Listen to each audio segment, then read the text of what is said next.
Hey, what's going on? This is Troy, and this is the Planet 76 podcast, your source for Sixers news, highlights, hot takes, and more. Welcome to the show.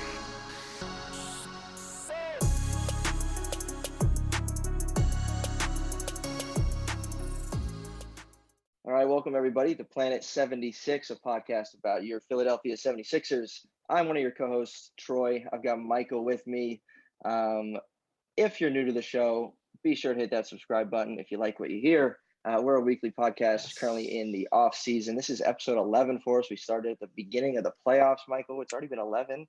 Dude, we're rolling crazy. with it. We're doing pretty solid, not going to lie.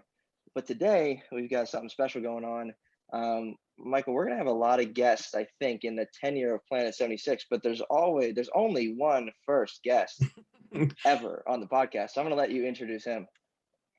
All right. As Troy was saying, we have our first guest on the show. Hopefully many more to come, but right here we have Sixers Unite, aka Justin, the homie. What's up, bro? How are you? What's up, guys? Man. How you guys doing? Good. Excited to have you on the podcast. Good. We appreciate having you on. Yeah, man. And we're glad you could. So hyped to be here. Yeah, we're glad you come along for the ride, and we got a good episode coming up. So hope we're hyped. Oh yeah, it's gonna be a fun one. I'm excited for this. So definitely. No doubt. Yeah, so this is Planet 76. Justin, so Michael said Sixers Unite on Instagram. You want to just tell us a little bit about that? How long you had the page, what you do on the page, what you post, all that good stuff.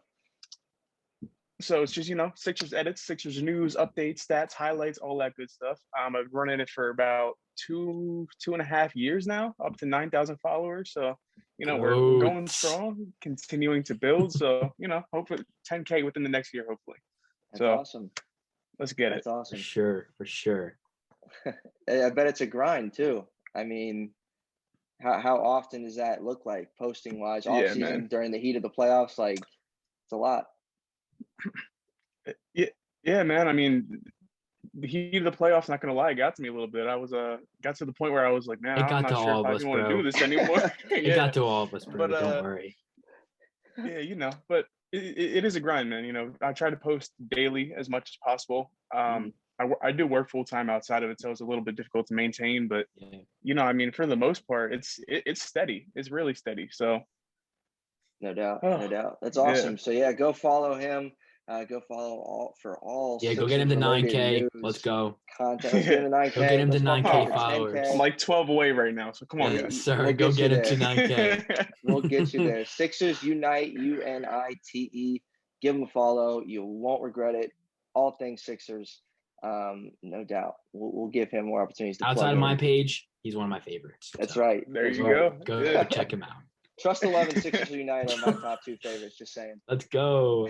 And then this is my favorite podcast. I'm glad. So let's get it. No doubt. All right. So I'm just going to give a little plug for the last 3 episodes we did, Michael. We did a season recap, decked out, complete. Dude, we went out. We went all out. We went in for 3 weeks in a row. Sixers season recap, number 1, 2, and 3. If you have not heard those, you should go as soon as you're done listening to this episode. Go run those back. We gave off-season updates. We talked about Ben Simmons trade situations, probably in every episode, if we're being honest. We gave some regular season and playoff grades. We talked about what went wrong in the playoffs, why we had an early exit to the Atlanta Hawks, what could have been different, what should have been different. And, of course, we talked about Damian Lillard in those 3 episodes and the possibility of him coming to Philly like we want him to. So you should go listen to those, no doubt about it. Michael, go follow us on Instagram. Go follow us on Instagram too. Please get us to not even half a K. Get us to 200. Hey, I was just gonna say we're almost like we're getting to 200 soon. So get us to 200 on there. Right. 9K process. Boys. Sure. All right. So I don't know where we want to go first. Do we want to talk about Dame time? Do we want to talk about the off-season moves, stuff like that? Michael, you tell us where we want to go. I say we jump right in here to some Damian Lillard stuff. A couple things unfolded the past. Was it over the weekend? I think when the rumors came out that Dame was supposedly going to request a trade. It was Saturday. Yeah, it was Saturday. Or was it Friday? Either way, it doesn't matter. and a couple of reports came out that Damian Lillard was going to request a trade from the Blazers. Some, I don't want to get into it too much, but a couple of reports were kind of shady because a couple guys that reported it didn't seem too reliable, but obviously rumors are rumors, and people are going to react how they do. And then Dame came out after their Team USA practice and said basically, no, I did not request a trade. This is not true. Oh, excuse me. This is not true. And, apparently we don't know what's true anymore, so we don't really know. But that is not going to stop us from making Damian Lillard mock trades. Not me, at least. I know that. Look, people man, that follow me on Instagram. I got a Dame jersey swap coming out tomorrow, so it don't matter. Let's go. So no difference. You answered my question, Justin. So are you what's your take? Everyone, all our faithful listeners of Planet 76 know Michael and I's take on Game Time. I want to hear yours and just what you think about the whole thing. So, all right. My whole thing is I really, really like Dame. I do a lot. And Ben had a really, really, really bad playoffs. We all know that. There's no denying that. I mean, it was terrible. It was realistically probably the worst playoff performance I've seen in probably the last decade. I mean, he wouldn't even look at the rim, refused to look at the rim, which is mind-boggling. And it's just one of those things where it's like he had such a bad playoffs that you feel like you need to trade him, right? And there's no one better that you can get other than Dame, realistically, for Ben.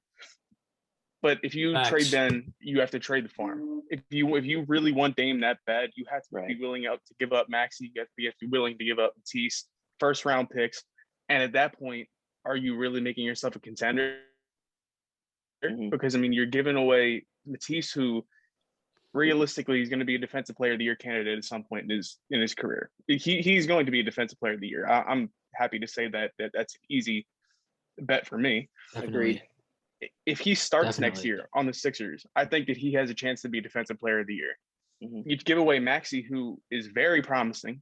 Last year was his rookie year. He showed just absolutely phenomenal growth, even in what I think he played 72 games in total that he actually played. Durable. Yeah, very durable. And then you give away picks, and not to mention you give away Ben, who is a 3-time All-Star, and I mean, dare I say, the best defender in the NBA. I won't argue with that. I won't argue with that. Some people will. A lot of people will, but I will not.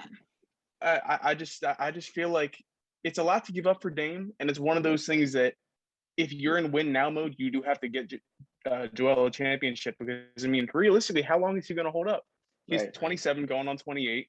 He's got maybe another 3-4 years before his body gives out on him. How much longer can you wait for Ben Simmons to shoot the ball? Got to capitalize. That's what I'm saying. Yeah, exactly. Dame or bust. That's what I'm saying. So you pull the trigger, exactly, bro.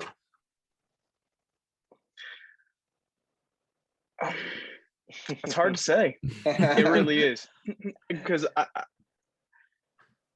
as of right now, yes, I think I pulled the trigger. Yes, 100%. Because I just, if you want a championship, you have to go out and get a championship. You can't sit back while Ben Simmons decides whether or not he wants to shoot the ball or not. Right. And it's as simple as that. My thing with Damian Lillard and this, again, quotes, Michael, trade talk, trade requests, fake news. You see these different teams, there were reports back to back that was like, oh, Damian Lillard is interested in going to the Knicks and the Sixers. Oh, Damian Lillard is interested in the Warriors, the Lakers, and the Knicks. And every single other team in the NBA. Right. What is it? And so that made me think, okay, realistically, who has a better package that they can give than the Sixers? Right. Is there anybody? Well, there's no one. Yeah, there's really no one, unless the Boston Celtics want to give up Jaylen Brown in a package for Dame. I could see that being better, but other than that, I think seriously, realistically, the Sixers had the best possible package to put together to trade for Damian Lillard. And again, that's just me just being as objective as possible. I seriously think so. I seriously do. I would definitely agree with that, because, again, going back to what I was saying, I mean, Ben, best defender in the NBA.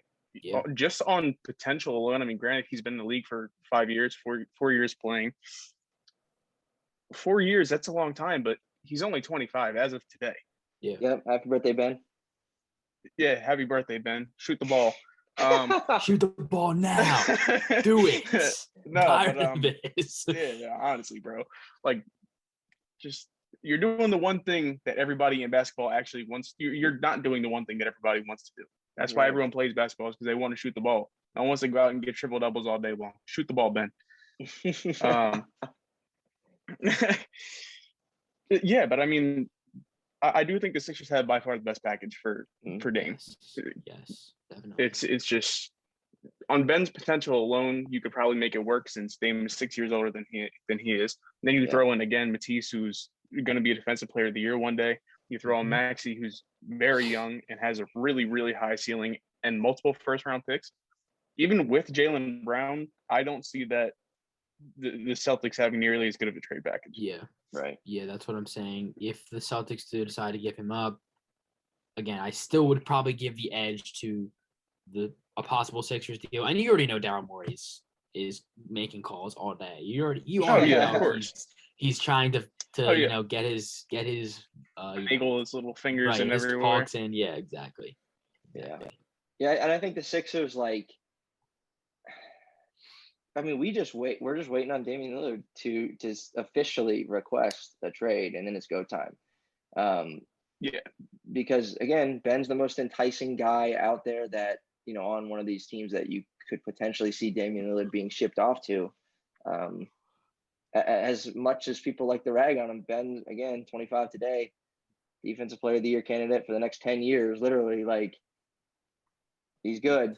And he's an important piece that someone would like on their team, especially the Trailblazers, who have been trying for the last 5-6 years and going to the first and second round. It's time to go get a young guy and try and rebuild this thing. So that's my take. Portland, sell him. Let's go. Give us definitely. Yeah, exactly. I think that's a good segue for us. So we're going to play a game-ish kind of thing.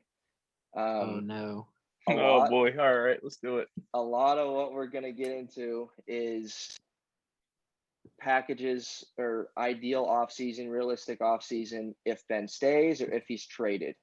All right? Sweet. So we'll start with, if Ben is traded, what is your ideal offseason for the Sixers? Obviously, it's Damian Lillard. I think we covered that. But I guess in terms of what we get around Damian Lillard, like, what's your dream world? Ben's not on the team. Who is? Go ahead, bro. Go ahead, Justin. Go first. Yeah. So I want to hear. Of course, Dame, right? I think that for the majority of people, it's a Dame or bust at this point. Yeah. If you can't land Dame, I don't see why you trade him unless you can. Even if you get a guy like De'Aaron Fox or something like that, I don't think it's worth it. Agreed. The only other person I'd be okay with trading Ben for, realistically, is probably Bradley Beal. And I don't see him leaving Washington either. So, again, Dame or bust. In terms of like free agency and stuff like that, they just really, really need to get some size.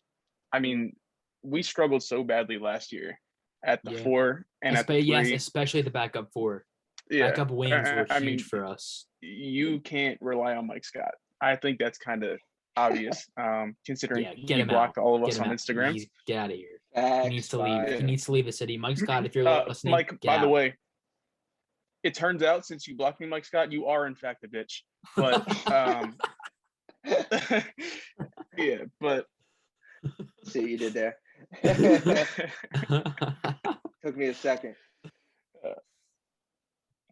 But I mean, realistically, you just need size. Anyone who can fill that role, you have to go and you have to pick up. I mean, I'm not entirely sure if Ersan Ilyasova is a free agent this year, but I mean, when he was here, he was huge for us. I don't know if anyone actually remembers him playing, but he took so many. I know this is going to sound so crazy because you probably never hear anybody say this, but he took so many clutch charges. It's not even funny. I remember. Yeah, I do remember that. Like, what? Yes. It's the most minuscule thing possible. Yeah. Well, he was a part of that win streak when Joel was hurt, when Markelle hit him in the face. He was a part of that 18-game win streak we had to end the season. He was a vital part of that. Yeah, he was huge. Absolutely huge. And then I think realistically, you have to go out and you have to get a winner. You have to go out and get someone like Kyle Lowry. Really, you do. I don't really, before this season, honestly, I wasn't a huge fan of Kyle Lowry. I thought he flopped too much and he acted like a little girl. And same to a point, I still believe that. But I still think that, but to a point, I think that he's very, very good and that he knows how to win, and he's not afraid of like the big time moments. He steps up in them, which is huge. I mean, because realistically, you need that as your backup point guard. If you have Matisse running backup 2 or you have Matisse running the backup 1, you can have him run the other. Put Matisse 3, then whoever you get for your size and your wings, and then maybe a stretch 5 if you don't bring back Dwight, because I mean you do need someone to shoot the ball on that bench because Lowry's a pretty good shooter. You have Maxey, who's he has his moments when he's very good at shooting. Yeah, you have Matisse, who I would just like to say in the Olympics has been absolutely phenomenal shooting the ball. Don't know why you can't do that in the NBA, but okay. Yeah, so I mean, a backup 5 who can shoot, I think that would be massive. Yeah, and I'm just gonna straight piggyback off of that. I mean, I think an ideal offseason for if Ben is moved. I mean, it's like I hate to keep being the dead horse, but it's Dame. It's Dame Lillard. I mean, ideally, that's the player you want if Ben Simmons is being traded, and if he a little bit more of a realistic option if Ben's moved. I mean, I guess I would have to go. I mean, what even is realistic? I'm not even sure. Similar to what Justin was saying with Bradley Beal, I'm not sure he gets moved. I'm not sure Zach LaVine gets moved. I don't even think De'Aaron Fox is going to get moved. So I don't really know if there is a realistic scenario for Ben Simmons to be moved other than Damian Lillard. I think that the problem with the like how realistic the trades are for Ben is that no one really knows what his trade value is right now at all. Say that a lot of some teams he's very high, and other teams he's rock bottom. Yes. So it's one of those things where like if you want a really really good player, you're gonna have to give up the house or the farm basically. And to other teams, like for example, the Pacers offered just straight up Malcolm Brogdon and a first round pick. Like in what world does that get done for a 3-time All-Star who's a defensive player of the year and 25 years old? You know what I mean? Yeah. So like you can tell for the Pacers, he's pretty low on their list. But if the Kings are willing to offer a guy like Bagley and Hield and multiple first-round picks, he's relatively high on their list. Yeah. So it really depends on the team, I think, and the GM, because there's a lot of GMs who still believe that he can learn to shoot the ball and actually do it successfully. And there's other GMs who are like, no, he's scared. It's not even worth it. Yeah, and I think all of that's to be expected based on the season, the end of the season that Ben had. There's still guys that want a guy like that. Oh, most definitely. There's still teams that are like, there's still probably GMs and franchises that are treating him like people on Instagram too in the comment section, that think he's worthless. Yeah, exactly. Terrible, and a lot of those people. So there is absolutely a lot of those people. A whole lot. So that's if Ben is moved again, and I don't think it's a bad thing to say our goal is Damian Lillard, and outside of that, I don't really see anything happening. I'm comfortable saying that. So let's say Ben stays. What pieces around him and Joel, and how do we take number 17 at getting the right pieces? What would that be? Go ahead, Justin. You go. And I know it's going to sound kind of crazy, but I think it's really realistically the same thing as if Ben is not here. I think you still need size at the wings. I think you still need a backup 5. Like, I'm not saying Dwight isn't reliable, but everyone knows Dwight Howard is not a sharpshooter. I mean, so I don't think I really need to. No need to explain. Yeah. I still think that you go out and you try to get a guy like Kyle Lowry, even if that means that you have to do a sign and trade with Danny Green. Because I do think that if Ben's here, I don't think he's going to be playing the 1, and I really don't. I think that ship has sailed now. I think he's exclusively got to play the 3 or 4. maybe you can put him at the 1 when Joel isn't on the floor, but you just can't afford to have him out there just clogging the paint. It's just not something that you can do. With that being said, just more shooters. I mean, you have to. That's the whole thing with Ben and Joel, and it's been the whole thing with Ben and Joel since they first started playing together. You need to surround them with shooters, because if Ben's not willing to shoot and Joel's only taking 2 to 3 threes maybe a game, then you have to be willing to get shooters around him. And honestly, I wouldn't be opposed, and I think that it might be the best move. I know that this is probably going to get a lot of hate, but I think you should be willing to move Tobias for a guy like Buddy Hield. Thinking that, because I don't think that they win a championship with that big three. I don't think that you can have Tobias, who's only taking 1 to 2 threes a game and pulling up from the mid and constantly running to the paint to crowd the paint to try and get his little fadeaway jumper, with Ben and Joel in the court. I think if you get a guy like Buddy Hield who's shooting like 8 to 9 threes a game, it spaces the floor way more, because no one's realistically, who is expecting Buddy Hield to drive? Nobody. Right. I think I've seen Buddy Hield drive the paint maybe 10 times the entire time that I've been watching the NBA. Every time that he gets the ball, he's looking to shoot a three. You know? So I think that's a take. Yeah, I know it is. But and I love Tobias. I really, really do. I want Tobias here, but if Ben is not moved, I think that you need to make a move to acquire someone who's just willing to look for threes and nothing else.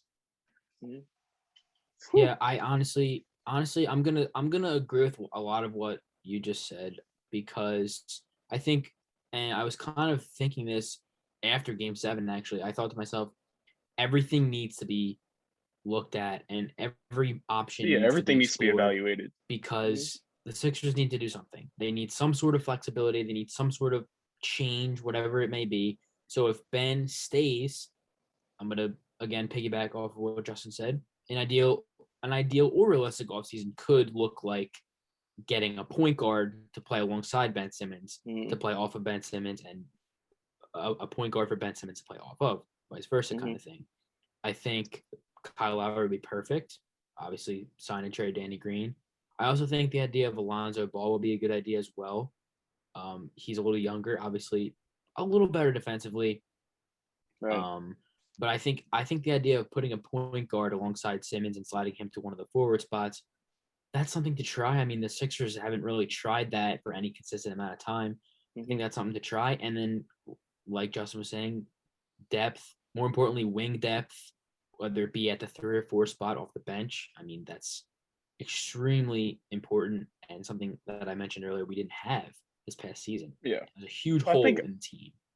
Yeah. I think a big part of the problem was that even with Tobias playing the 3 and 4 last season, he was too inconsistent. Yeah. I mean, especially like come the playoffs, it was just one of those things where it was like, is he going to have a good game or is he going to have a bad game? At least with Ben Simmons. Well, to be fair, in the first round, in the first round, Tobias was amazing. Yeah, he was. He was very, very good in the first round. And I will say that he was in the first round, he was absolutely phenomenal. And then come the second round, you could tell that his play just diminished. Like he wasn't all there. And the whole thing is the 4 points he had in Game 5. Yeah, exactly. And it's just that you can tell that when he's not confident in himself, he, like I said, he goes to the paint, tries to get his shot, which is that little fadeaway. And with Ben and Joel already standing there, it just crowds the paint more, which is why, again, if you move him for a guy like Buddy Hield or someone who can shoot really well, even if they are like a streaky shooter, they're a little bit inconsistent, you know that they're not going to drive to the paint to try to get their shot. They're just going to keep on jacking up threes until they get it or they don't, which realistically might not be the best move, but it still means that they have to be guarded on the perimeter. Yeah.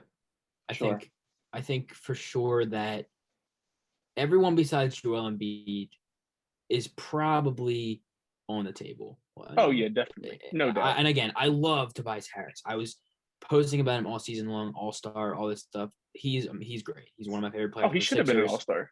Agreed. Yeah. It's just that if it means upgrading the team outside of a Ben Simmons trade, if they decide Ben Simmons is not going to be traded, if it's something to upgrade the team, I would definitely be willing to give up Tobias. I'm not going to say Tobias Harris is untouchable.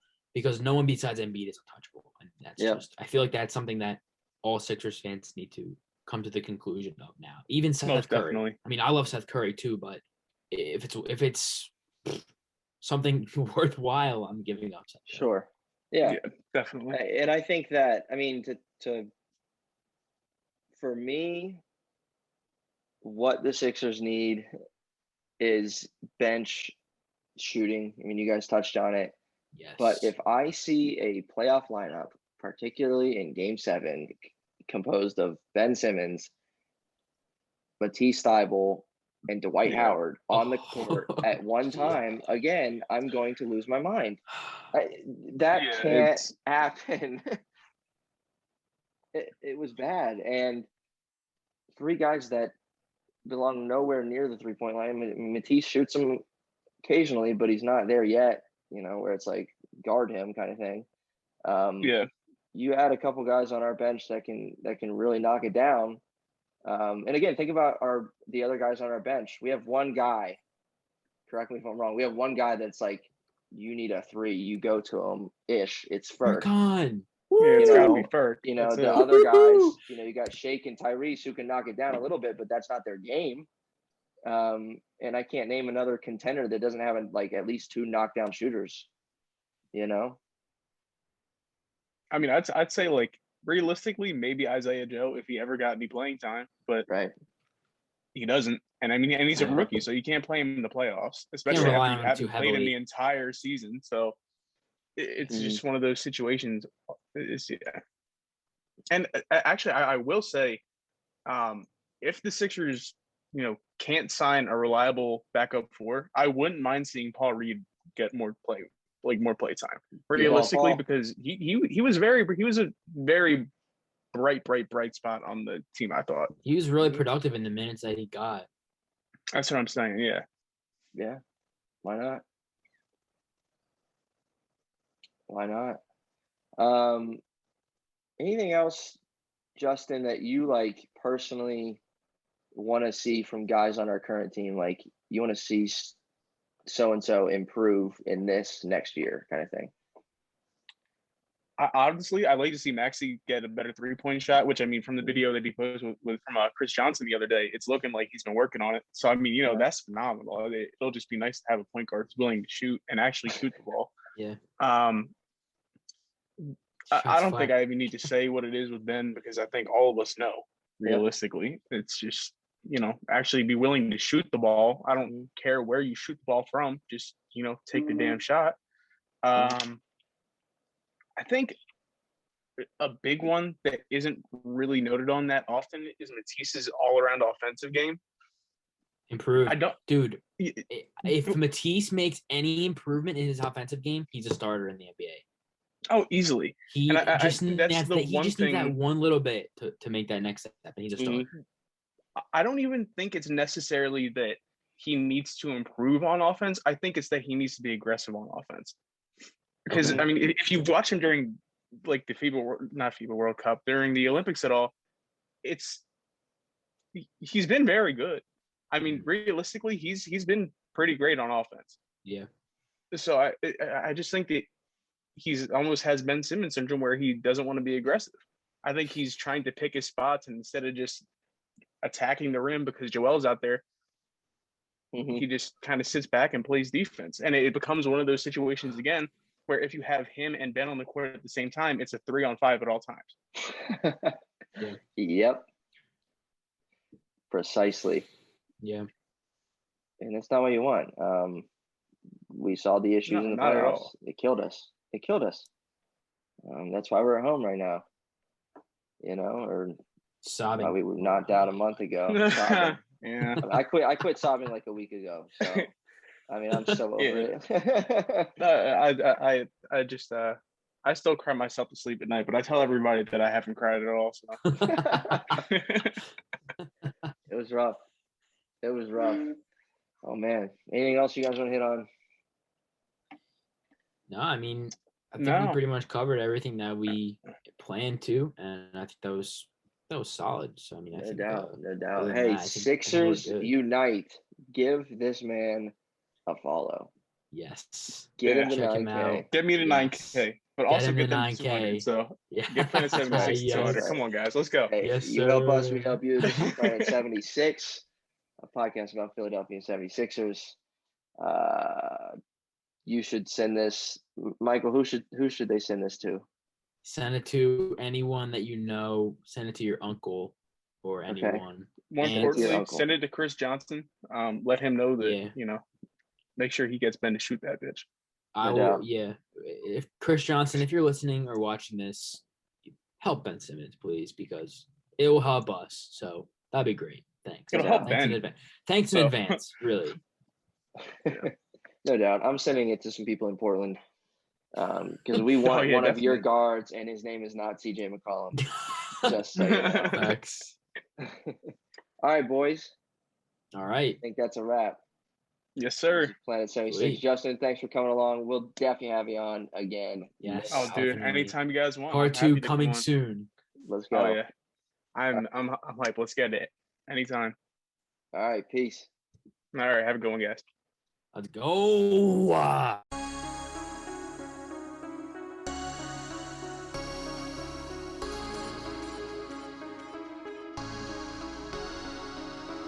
You just listened to an episode of the Planet 76 podcast. Hey, we appreciate you joining us for this episode. Whatever platform you're on, why don't you hit that subscribe button for us, and we'll see you next time.